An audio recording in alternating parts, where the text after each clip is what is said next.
नमस्कार, मैं हूं अंकुर और आप देख रहे हैं सत्य हिंदी का न्यूज बुलेटिन। एक नजर अब तक की सुर्खियों पर। यूक्रेन के राष्ट्रपति जेलेंस्की ने भारत को रूसी अर्थव्यवस्था पर बड़ा असर डालने वाला बड़ा देश बताया।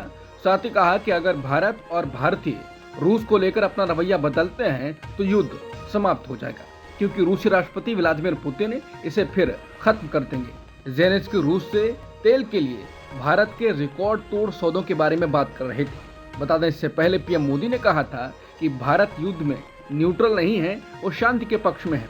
बता दें, भारत में चुनाव के वक्त ये प्रचार किया गया था कि मोदी ने रूस और यूक्रेन का युद्ध रुकवा दिया था। हालांकि विदेश मंत्रालय ने इसे फेक बताया था, लेकिन बीजेपी के राष्ट्रीय अध्यक्ष नड्डा तक इसी प्रचार को आगे बढ़ा रहे थे। लेकिन अब जेलेंस्की ने बताया है कि युद्ध कैसे भारत खत्म करा सकता है। हालांकि वो कोई भी भारत में सरकार ऐसा कदम नहीं उठाने वाली है।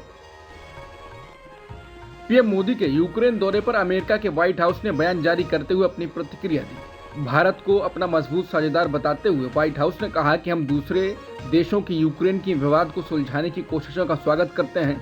व्हाइट हाउस के बयान के मुताबिक प्रधानमंत्री मोदी की यूक्रेन यात्रा राष्ट्रपति जेलेंस्की की शांतिपूर्ण समझौते के मकसद को पूरा करने में सहायता करेगी।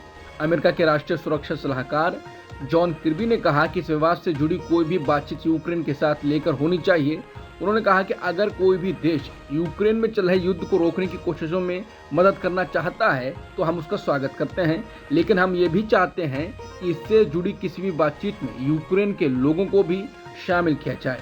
वहीं प्रधानमंत्री मोदी की यूक्रेन यात्रा पर उन्होंने कहा, भारत और अमेरिका एक मजबूत साझेदार हैं। उनकी यूक्रेन यात्रा से हमें इस क्षेत्र में चल रहे तनाव को खत्म करने में सहायता मिलेगी।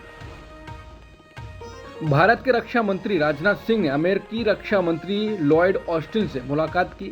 इस मुलाकात के दौरान दोनों ही देशों ने मौजूदा रक्षा सहयोग गतिविधियों की समीक्षा की।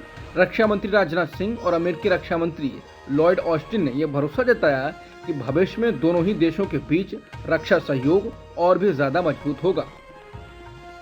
बहुजन समाज पार्टी की प्रमुख और उत्तर प्रदेश के पूर्व मुख्यमंत्री मायावती ने SC/ST आरक्षण के वर्गीकरण और क्रीमी लेयर पर सपा, कांग्रेस, इंडिया गठबंधन और भाजपा पर निशाना साधा। उन्होंने कई सारे ट्वीट करते हुए कहा कि सपा और कांग्रेस SC/ST आरक्षण के समर्थन में तो अपने स्वार्थ व मजबूरी में बोलते हैं, लेकिन दोनों ही पार्टियां सुप्रीम कोर्ट के फैसले पर चुप्पी साधे हुए हैं। ये इनकी आरक्षण विरोधी सोच है।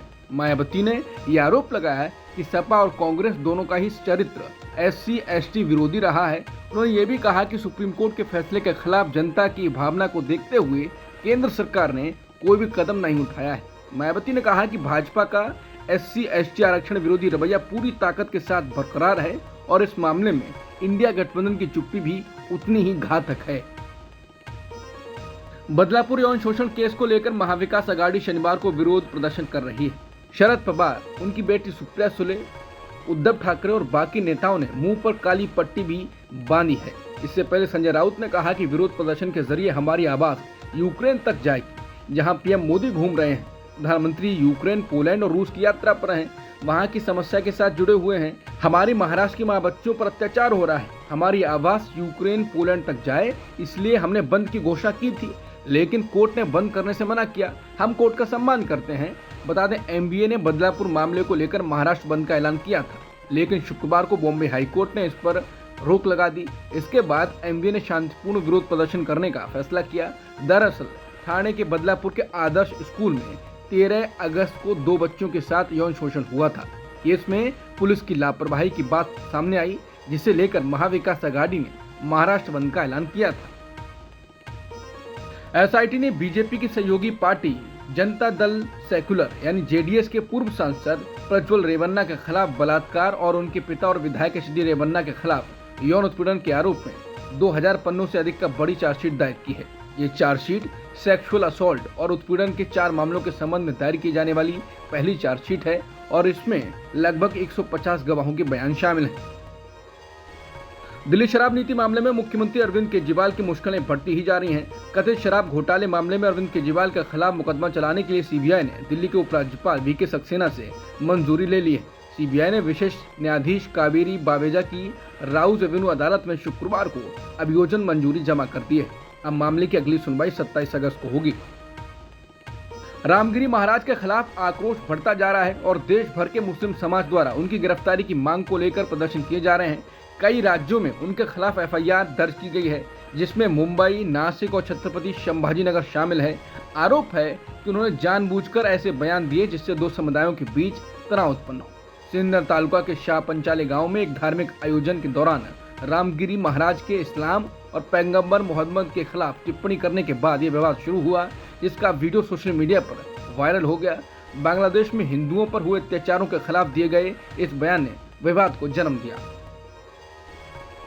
ईरान के राष्ट्रपति पेजेश्कियान ने अब इजरायल के खिलाफ मुस्लिम एकता की बात की। उन्होंने जोर देकर कहा कि अगर सभी मुसलमान एकजुट होते हैं तो इजरायल ऐसे अपराध करने की हिम्मत नहीं करेगा। उन्होंने राष्ट्रीय एकता को बनाए रखने के महत्व पर जोर देते हुए कहा कि युद्ध के दौरान वो हमारी जमीन का 1 इंच भी नहीं ले सके, क्योंकि हम एकजुट थे और अपनी पूरी ताकत से उनके खिलाफ खड़े थे। और अगर अब हम इसी भावना के साथ आगे बढ़ते रहेंगे तो हम अपनी समस्याओं को खत्म कर सकते हैं। गजा युद्ध शुरू होने के बाद से लेबनानी हिजबुल्लाह ने लगातार इजरायल पर हमले किए हैं। तेल अवीव के अधिकारियों को लेबनान की सीमा के पास के इलाकों को खाली करने के लिए मजबूर किया है। हिजबुल्लाह गजा और दक्षिणी लेबनान के खिलाफ कब्जे वाले शासन के हमलों के जवाब में इजरायली शासन की सैन्य स्थिति के खिलाफ पिछले साल अक्टूबर की शुरुआत से नियमित हमले कर रहा है। ईरान की न्यूज एजेंसी के मुताबिक हिजबुल्लाह दिन में कम से कम 15 बार इजरायली ठिकानों को निशाना बनाता है।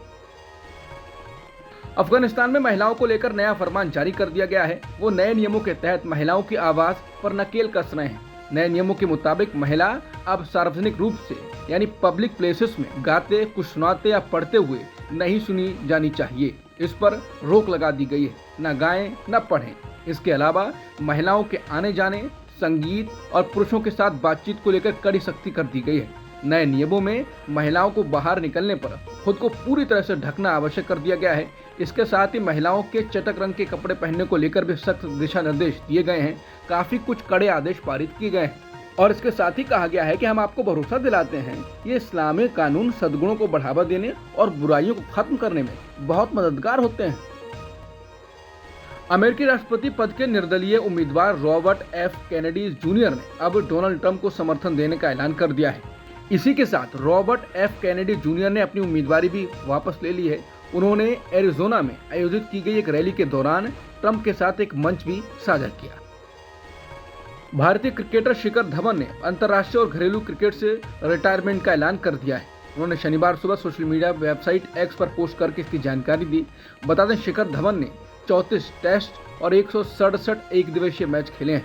उन्होंने एक दिवसीय मैचों में 6,793 रन, जबकि टेस्ट मैच में उन्होंने 58 पारियों में 2,315 रन बनाए हैं। शिखर धवन ने कहा कि आज मैं एक ऐसे मोड़ पर खड़ा हूं जहां से पीछे देखने पर सिर्फ यादें ही नजर आती हैं और आगे देखने पर पूरी दुनिया। मेरी हमेशा से सिर्फ एक ही मंजिल थी, इंडिया के लिए खेलना, और वो हुआ भी, जिसके लिए मैं कई लोगों का शुक्रगुजार हूं। अब तक की सुर्खियों में इतना ही। बाकी खबरों के लिए बने रहिए सत्यहिंदी.com के साथ।